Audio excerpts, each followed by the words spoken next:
Hi అండి, welcome to KMR real estate. ఈరోజు మనం చూస్తున్నటువంటిది మామిడి తోట అనమాట. ఈ మామిడి తోట వచ్చేసరికి మొత్తం 15 ఎకరాలండి. 15 ఎకరాలు పూర్తిగాను ఇదే విధంగా మామిడి తోట అయితే ఉంటుందండి. ఈ మామిడి తోటలో మామిడి వెరైటీ వచ్చేసరికి బంగినపల్లి మామిడి అనమాట. ఈ మామిడి తోట వయసు వచ్చేసరికి సుమారుగా 15-16 సంవత్సరాల వయసు ఉంటుందండి. ఇది వచ్చేసరికి 2 అంగుళాల బోర్ అనమాట. ఇందులో ఉన్నటువంటి 2 అంగుళాల బోర్ అండి. 2 అంగుళాల ఫుల్ టైట్ వాటర్ అయితే వస్తాయి. ఈ ఏరియాలో గ్రౌండ్ వాటర్ అనేది బాగానే ఉంటుందండి. చూడండి, తోట అయితే బాగానే ఉంటుంది. 4 పలకలు సమానంగా కూడా ఉంటుందండి. బిట్టు నేల కూడా ఒకే లెవెల్లో సమానంగా ఉంటుందన్నమాట. ఎత్తు పల్లాలు లేకుండా ఒకే లెవెల్గా ఉంటుంది. ఈ తోటలో మామిడి మొక్కలు వచ్చేసరికి ఎకరానికి 40 మొక్కల చొప్పున వేయటం జరిగిందండి. ఈ బిట్ వచ్చేసరికి ఆంధ్రప్రదేశ్ ఎన్టీఆర్ డిస్టిక్ నియర్ విసన్నపేట అండి.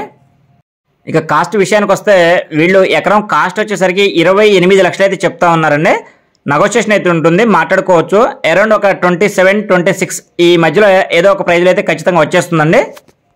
ఇక్కడ లోకల్గా ఉన్నటువంటి తార్ రోడ్ నుంచి లోపలికి సుమారుగా ఒక 1 km వరకు మెటల్ రోడ్ అయితే ఉంటుంది. ఎనీ టైం కారు లారీ ఏదైనా వెళ్ళిపోతుంది అనమాట. 30 feet రోడ్ అండి.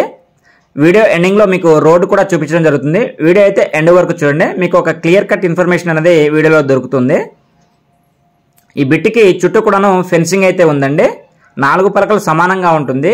ఈ బిట్టు తూర్పు పడమర దిశలో ఉంటుందండి. తూర్పు పడమర బోర్ ఉంటుంది అనమాట.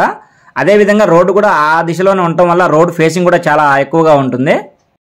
ఇక డాక్యుమెంట్ విషయానికి వస్తే అంతకుముందు 2 చేతులు అయితే మారిందండి. ఈ బిట్టు 2 లింక్ డాక్యుమెంట్స్ అయితే అందుబాటులో ఉన్నాయి. ఇప్పుడు మనం కొనుక్కుంటే 3rd డాక్యుమెంట్ అవుతుంది. డాక్యుమెంట్ పరంగా కూడా బాగానే ఉందని చెప్పేసి రైతు చెప్పడం జరిగింది. ఇది వచ్చేసరికి రోడ్ అండి. చూడండి, 30 feet తగ్గకుండా రోడ్ అయితే ఉంటుంది. ఎనీ టైం కారు లారీ ఏదైనా వచ్చేస్తుంది అనమాట. మంచి రెడ్ సాయిల్ అండి. చూడండి, 4 వరుసల ఫెన్సింగ్ అయితే అందుబాటులో ఉంది.